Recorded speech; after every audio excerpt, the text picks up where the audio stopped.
Experts say systemic racism has existed in American society since before the U.S. was founded. So how do you go about solving such a big issue? News 4's Carice Jackman tonight gives us a good place to start. Black Lives Matter! Black Lives Matter! From the protests over the past 2 weeks, it's clear what thousands across the country are marching for. No peace! No justice! Justice. Hands up! Don't shoot!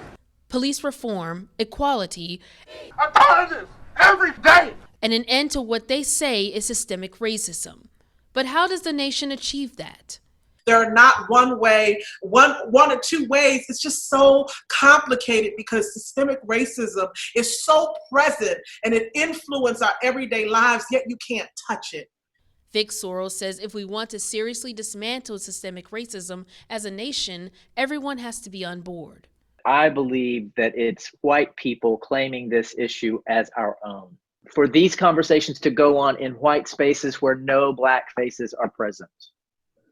That does not happen. And that has to happen. Reverend Charistina Jean-Marie says informing yourself on systemic racism and how it exists is another start.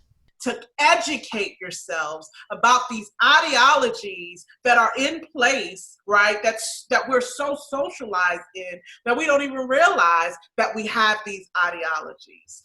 Within the past few days, we've seen changes and efforts made for solutions across the nation. Here in Nashville, Mayor John Cooper announced that body cameras will be deployed for the police department starting in July. For racial equity coach Cecilia Alushala-Tribble, change also starts by enforcing comprehensive policy in all facets of government. I think all over the country we have fallen asleep on our local and state governments. And we have not, I think everybody's so wrapped up in national politics, and that absolutely matters. But we have to call out the seeds of racism that are here at home.